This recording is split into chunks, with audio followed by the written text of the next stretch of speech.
Luego de aprender un poco más desde el audiovisual sobre Enrique José Varona con el documental Varona, Maestro de Juventudes, volvemos a nuestro set de entrevistas para retomar la conversación con el doctor Maximiliano Trujillo Lemes, profesor titular de la Facultad de Filosofía e Historia de la Universidad de La Habana. Les reitero los buenos días, profesor. Muy buenos días. Y le agradezco nuevamente la compañía en este amanecer. Y en nuestro primer acercamiento a Enrique José Varona hablábamos de varias de sus facetas, pero aún quedan algunas por desarrollar y son sumamente importantes. Por ejemplo, su labor como ensayista y periodista. ¿Qué impacto tuvo en la sociedad cubana de la época? Realmente Varona fue uno de los más importantes ensayistas de su época. Fue un hombre que además a través del periodismo, primero el periodismo en Cuba no era oficio de periodistas hasta entrada a la República, era oficio de intelectuales. Lo fue desde que se fundó el papel periódico de La Habana en el siglo XVIII.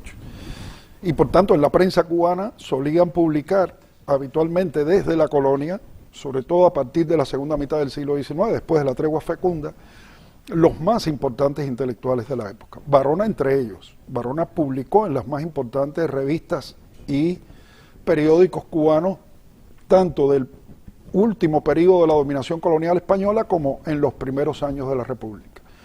Y legó artículos y ensayos de muchísimo valor para la pedagogía, para la filosofía, para el conocimiento de la ciencia, porque en las tres direcciones Varona era un hombre con muchísimo dominio de esos ámbitos, de la dirección del espíritu, de los jóvenes y de los adolescentes, y de su formación epistemológica, científica. Por tanto, sí, es importantísima su labor como ensayista. Varona, por ejemplo, defendió desde su concepción de la filosofía el desarrollo de saberes como la psicología, la lógica, la sociología, y sobre ello escribió, claro, como forma de difusión masiva para muchísimos órganos de prensa u órganos especializados de la época. Súmesele también la publicación de libros, sus conferencias filosóficas de 1880, pero también las que impartió a fines del 19, entre el 95 y 1900, fueron publicadas en forma de libro. Sus estudios sobre la moral fueron publicados en forma de libro y fueron grandes ensayos, siempre desde la visión positivista, es decir, por lo menos en estos primeros años. Varona siempre procura apelar a la praxis, a la demostración, para confirmar sus tesis filosóficas o de otro tipo. ¿Y qué podemos destacar de su relación con Julio Antonio Mella? Bueno, pues Mella, Varona nunca fue un hombre, diríamos, afiliado a ideas marxistas, por su propia identificación filosófica. Y tenía hasta una visión crítica de presupuestos del marxismo, como la lucha de clase, por ejemplo, que él no entendía o que no pudo aceptar. Sin embargo, era un maestro de tanto prestigio que Mella lo invitó para muchas de las actividades que el propio Mella hizo en la universidad en la época que era dirigente estudiantil de la universidad. Y allí estuvo Varona, acompañando a Mella y acompañando a los estudiantes universitarios. Y eso generó una relación entre ellos muy significativa. Es decir, que al llamado de Mella para sucesos quizás como asesoría en la reforma universitaria, como el Congreso de Estudiantes, Varona fue una figura importante en el apoyo a esos eventos organizados por Mella en Cuba. En un primer momento de nuestra entrevista, usted decía que los estudiantes iban a casa de Varona a pedirle consejo, a pedirle asesoría, consentimiento también en algunas ocasiones. ¿Qué fue entonces lo que sucedió cuando los estudiantes fueron a su casa al ser aprobada la prórroga de poderes? Pues poco de ello había hablado ya antes. En 1930, cuando se hace efectiva la prórroga de poderes del Machadato, pues los estudiantes fueron a casa de Varona, exactamente a pedir su apoyo, a pedir sus consejos para saber qué hacer frente al desafuero del dictador. La prórroga de poderes incumplía lo estipulado por la ley electoral en Cuba y le otorgaba a Machado prácticamente un segundo periodo electoral que no estaba previsto en la ley electoral cubana. Y Varona los incentivó a que, diríamos, se organizaran para desde la universidad o para convertir a la universidad en un baluarte de lucha contra el tirano. Eso condicionó, como ya había mencionado, que las autoridades machadistas invadieran su casa, la destruyeran, lo golpearan, sin respetar que era un hombre, como dije antes, de unos 80 años aproximadamente.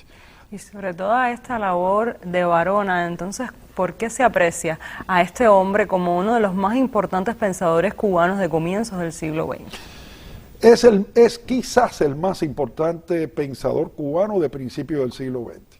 Diríamos que Varona es, salvando las distancias, el Martí de principios del siglo XX o el Saco de la década del 30 o el Félix Varela de la década del 20 del siglo XIX. Varona es el gran intelectual cubano de las primeras 2-3 décadas de la República Neocolonial. Y lo es por múltiples razones.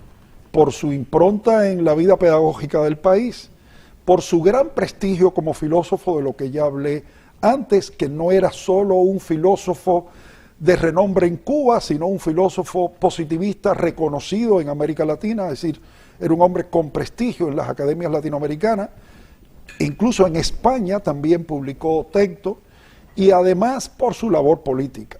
Es decir, es un hombre que estuvo vinculado a la política en Cuba por lo menos directamente hasta 1917, y eso le daba muchísima visibilidad como hombre público, y eso, claro, lo convierte, por esas razones, por su tremenda cultura, en quizás el intelectual más importante de Cuba hasta la década del 20, bueno, Varona muere en el 33, diríamos hasta la década del 20. Profesor, entonces, ¿qué importancia puede tener para las nuevas generaciones de cubanos conocer acerca de la obra del pensamiento de Enrique José Varona? Yo creo que la enseñanza superior en Cuba tiene adeudos con el pensamiento cubano. Muy pocas carreras universitarias en Cuba se aproximan directamente a los estudios de pensamiento cubano. Nosotros, por ejemplo, en la carrera de filosofía tenemos la posibilidad, desde el inicio del nuevo plan de estudio, el plan de estudio haber implementado una nueva asignatura, que es continuidad de otra que existía ya de los 90, que es pensamiento filosófico cubano. Y uno de sus fines es hacerle saber a los jóvenes quiénes fueron los grandes pensadores, en el caso nuestro, quiénes fueron los grandes filósofos cubanos, desde el nacimiento de la filosofía a fines del siglo XIX, hasta por lo menos el triunfo de la Revolución, para que descubran cómo hay figuras trascendentes en nuestra historia que marcaron pautas en su época, que tuvieron como prioridad pensar el destino de Cuba y que además siguen teniendo muchos de sus acertos, pues, vigencia para la contemporaneidad. Y por eso yo creo que es importantísimo que a los jóvenes se les enseñe las tradiciones de pensamiento cubana y las figuras que lideraron esas tradiciones de pensamiento en Cuba. Profesor, ha sido todo un privilegio que nos acompañase esta mañana y con nuestros televidentes también, que hayan podido, pues, escucharlo y valorar esa vida y obra de Enrique José Varona en el aniversario de su natalicio. Como ya hemos visto, es una de las figuras más ricas con las que cuenta la cultura cubana por su valor como intelectual, pensador, educador, ensayista, periodista y patriota. Esperamos que se repita su visita para seguir adentrándonos en los caminos de la historia y la filosofía en este caso. Muchísimas gracias por acompañarnos. Yo les agradezco por la oportunidad. Nosotros seguimos con más noticias en el primer informativo del Canal Cubano de Noticias.